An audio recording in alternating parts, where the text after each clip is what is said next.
President Donald Trump and Democratic challenger Joe Biden were locked in tight races in battleground states across the country Tuesday night as they concluded an epic campaign that will shape America's response to the surging pandemic and foundational questions of economic fairness and racial justice.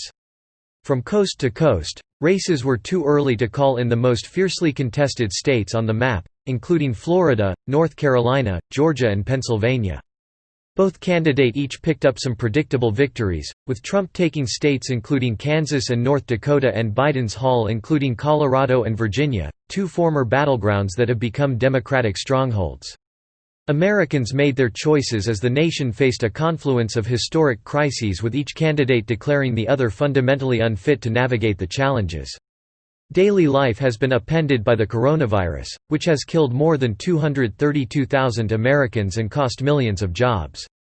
Millions of voters put aside worries about the virus, and some long lines, to turn out in person, joining 102 million fellow Americans who voted days or weeks earlier, a record number that represented 73% of the total vote in the 2016 presidential election. Early results in several key battleground states were in flux as election officials processed a historically large number of mail-in votes. Democrats typically outperform Republicans in mail voting, while the GOP looks to make up ground in Election Day turnout. That means the early margins between the candidates could be influenced by which type of votes, early or Election Day, were being reported by the states. Biden entered Election Day with multiple paths to victory, while Trump, playing catch-up in a number of battleground states, had a narrower but still feasible road to clinch 270 Electoral College votes. Control of the Senate was at stake, too. Democrats needed to net 3 seats if Biden captured the White House to gain control of all of Washington for the first time in a decade. Senate Majority Leader Mitch McConnell of Kentucky won re-election in an early victory for the Republicans, and GOP Senator Lindsey Graham of South Carolina, a close Trump ally, fought off a fierce challenge to hang onto his seat. The parties traded a pair of seats in other early results. Democratic former Colorado Governor John Hickenlooper defeated incumbent Senator Cory Gardner, and in Alabama Republican Tommy Tuberville knocked off Senator Doug Jones.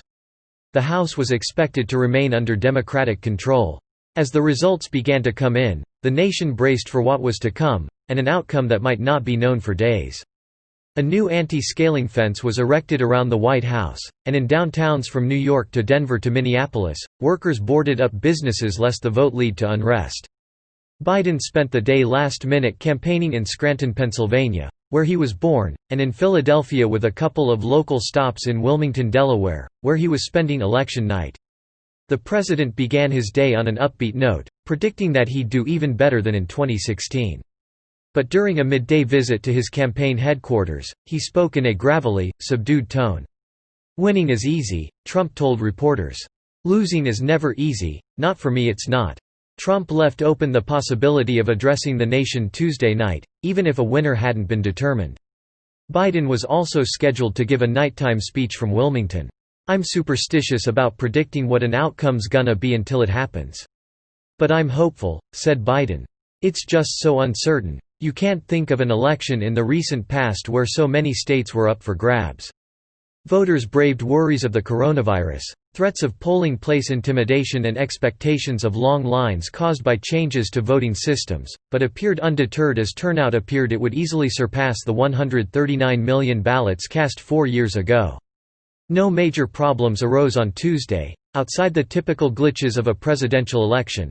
Some polling places opened late, robocalls provided false information to voters in Iowa and Michigan, and machines or software malfunctioned in some counties in the battleground states of Ohio, Pennsylvania, Georgia and Texas. The cybersecurity agency at the Department of Homeland Security said there were no outward signs by midday of any malicious activity. With the coronavirus now surging anew, voters ranked the pandemic and the economy as top concerns in the race between Trump and Biden, according to AP VoteCast, a national survey of the electorate. Voters were especially likely to call the public health crisis the nation's most important issue, with the economy following close behind. Few are named healthcare, racism, law enforcement, immigration or climate change. The survey found that Trump's leadership loomed large in voters' decision-making. Nearly 2/3 of voters said their vote was about Trump, either for him or against him. Jaffe reported from Wilmington, Delaware.